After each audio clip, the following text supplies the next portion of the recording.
Hello అండి. అందరికీ నచ్చేలా సింపుల్గా చేసుకునే దొండకాయ ఉల్లి కారం ఎలా చేసుకోవాలో చూసేద్దాం.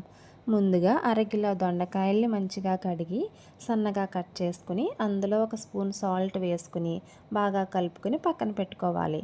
స్టవ్ ఆన్ చేసుకుని ప్యాన్లో ఆయిల్ లేకుండా 2 స్పూన్ల నువ్వుల్ని దోరగా ఫ్రై చేసుకుని ఒక ప్లేట్లోకి తీసుకోవాలి.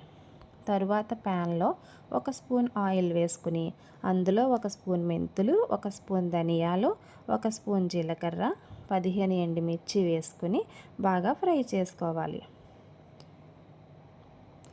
ఈ స్పైసెస్ అన్నీ బాగా ఫ్రై అయినాక ప్లేట్లోకి తీసుకోవాలి.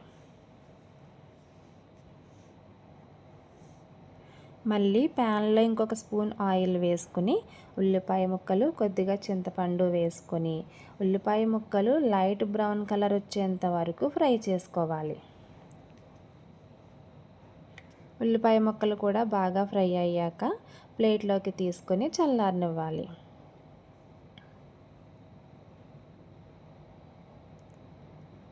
తర్వాత మళ్ళీ ప్యాన్లో 4 స్పూన్లు ఆయిల్ వేసుకుని సాల్ట్ వేసుకుని పక్కన పెట్టుకున్న దొండకాయ ముక్కల్ని వాటర్ లేకుండా బాగా స్క్వీజ్ చేసుకొని ప్యాన్లోకి వేసుకోవాలి.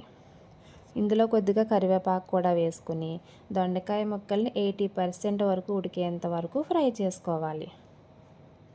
ముందుగా ఫ్రై చేసుకున్నవన్నీ మిక్సీ జార్లోకి వేసుకుని అందులో కొద్దిగా వెల్లుల్లి రెబ్బలు, కొద్దిగా పసుపు, ఉల్లికాయానికి సరిపడేంత సాల్ట్ మాత్రమే వేసుకొని కొంచెం బరకగా గ్రైండ్ చేసుకుని బౌల్లోకి తీసుకోవాలి. దొండకాయ ముక్కల్లో ఆయిల్ సెపరేట్ అయ్యేంత వరకు ఫ్రై చేసుకున్నాక అందులో ఉల్లికారాన్ని కూడా వేసుకుని కొద్దిగా వాటర్ కూడా వేసుకుని ఈ ఉల్లికారం అంతా దొండకాయ ముక్కలకు పట్టేంతగా బాగా కలుపుకుంటూ ఉడికించుకోవాలి. లాస్ట్లో కొద్దిగా కొత్తిమీర కూడా వేసుకుని బౌల్లోకి తీసుకోవాలి.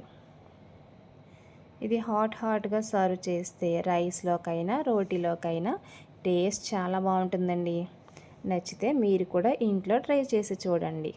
Thank you.